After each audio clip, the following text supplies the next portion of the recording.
বৈশ্বিক পরিস্থিতির কারণে দেশে মূল্যস্ফীতি বেড়েছে, যা নিয়ন্ত্রণে সরকার আপ্রাণ চেষ্টা চালাচ্ছে বলে জানিয়েছেন প্রধানমন্ত্রী শেখ হাসিনা।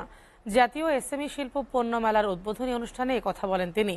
প্রধানমন্ত্রী জানান, রাজনৈতিক কূটনীতির পাশাপাশি অর্থনৈতিক কূটনীতিতেও গুরুত্ব দিতে বিদেশে বাংলাদেশের দূতাবাসগুলোকে নির্দেশ দেওয়া হয়েছে।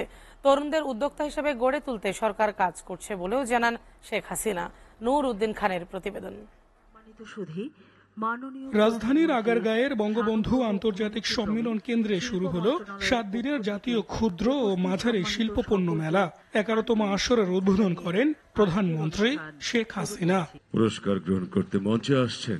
অনুষ্ঠানে 7 ব্যক্তিকে জাতীয় এসএমই উদ্যোক্তা পুরস্কার তুলে দেন প্রধানমন্ত্রী।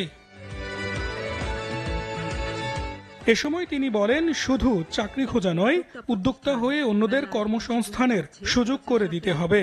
ক্ষুদ্র ও মাঝারি উদ্যোক্তাদের অর্থনৈতিক অঞ্চলে বিনিয়োগের আহ্বান জানান প্রধানমন্ত্রী।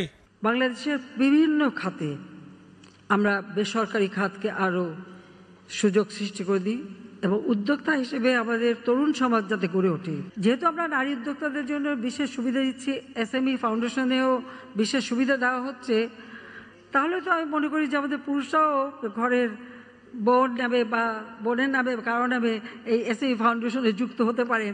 এই সুযোগটা আপনারাও নিতে পারেন, সবাই নিতে পারেন। পরিবেশ বান্ধব শিল্প ও বর্জ্য ব্যবস্থাপনায় গুরুত্ব দেন সরকার প্রধান। শ্রমঘন শিল্পে মনোযোগ দিতে শিল্প মন্ত্রণালয়কে নির্দেশ দেন তিনি। শিল্প আমাদের গড়ে তুলতে হবে, কিন্তু শিল্প বর্জ্য ব্যবস্থাপনা অবশ্যই সকলকে করতে হবে এবং সেটা মেনে নিতে হবে। সামান্য একটু কেমিক্যাল ব্যবহারের ওই পয়সাটা বাঁচাতে যে দেশের সর্বনাশ, সাথে সাথে নিজের সর্বনাশটা কেউ করবেন না, সেটা আমার অনুরোধ থাকলো। বিশ্ব অর্থনীতির প্রভাব পড়েছে বাংলাদেশে। মূল্যস্ফীতি নিয়ন্ত্রণে সরকার আপ্রাণ চেষ্টা করছে বলে জানান প্রধানমন্ত্রী। এই ইউক্রেন রাশিয়া যুদ্ধ, স্যাংশন, কাউন্টার স্যাংশন না হতো, কোভিড-19 এর সাথে আবার যুক্ত হয়েছে। আপনারা দেখেছেন যে প্যালেস্টাইন গাজায় কিভাবে ইহুদিরা গণহত্যা চালাচ্ছে।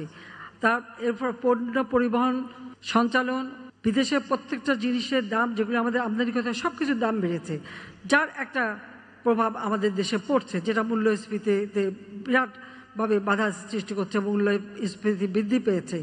যদি এটাকে আমরা আরও নিয়ন্ত্রণ করবার আপ্রাণ চেষ্টা করছি, সেটা একমাত্র করতে পারবো যত আমরা নিজস্ব উৎপাদন বাড়াতে পারবো। তরুণদের উদ্যোক্তা হিসেবে গড়ে তুলতে সরকার কাজ করছে বলেও জানান প্রধানমন্ত্রী শেখ হাসিনা।